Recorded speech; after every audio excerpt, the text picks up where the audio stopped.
hate to say it, but some of you sexy single ladies and many of your friends are just dating losers. Now, I'm not saying that these guys aren't good looking. I'm not saying that they're not charming, but man, do they literally have that L on their forehead that everyone else can see but you. So in today's video, I'm gonna introduce you to my new friend, Larry the Loser. And yes, Larry has an L on his forehead. And I'm gonna be using Larry today. Sorry, Larry. I'm gonna be using him today to show you exactly how to spot losers so that you can save yourself years of heartbreak. Right, Larry? Right. Hey there, my name is Adam LaDolce. I'm the CEO and Executive Love Coach of Love Strategies, where we are empowering humanity to thrive in healthy, loving relationships. And being able to find those healthy relationships, we need to know how to spot what we consider to be losers. Now, you're probably wondering, how do I know how to spot a loser? Well, Love Strategies has literally worked with over 10,000 clients over the past decade, and the vast majority of our clients who start working with us have had some sort of loser Larry right here in their life, just sucking their energy dry when they first start working with us. So we've gotten pretty darn good at empowering women to slowly lift their hand and show that L right there to get this guy in their life. Nah, just kidding.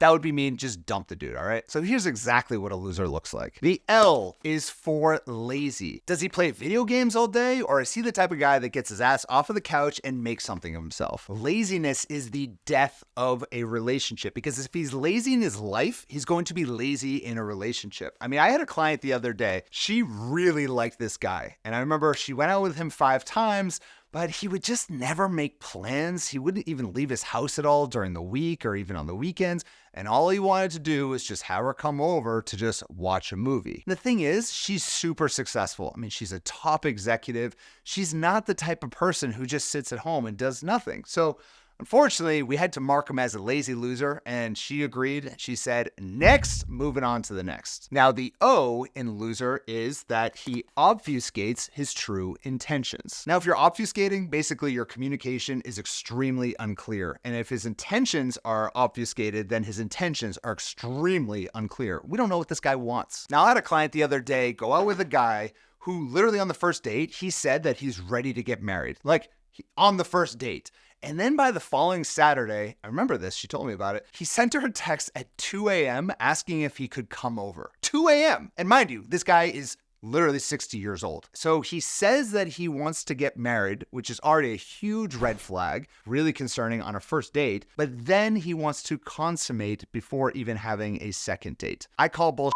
I call it an O, and he is a loser. Have you ever had a guy do this to you? Let me know in the comments. Now, the S in loser is that sex right here, this is his only motivation. Now look, men love to have sex, and it tends to be that kind of initial driving force for us while dating, and that's okay. But if it feels like it's the only thing that matters, that he's not actually trying to get to know you, the human being, and all he cares about is actually taking you home with him, that is a loser. All right, because only losers would want to do that. They don't actually want to get to know you, the human side of who you are, and actually see if there's a real fit. Basically, losers like Larry look at dating as a way to supplement their daily masturbation ritual. We're good with that. And as a side note, if that's literally all you're finding, meeting guys out there, then I have something really special for you. I have a special seminar that Dr. Gary Lewandowski and I put together. It is at hecommits.com, where we walk through the 5 powerful ways to make guys beg for commitment and real commitment from you. And a lot of it comes down to avoiding these types of guys. Again, we'll put the link in the description, or you can head on over to hecommits.com.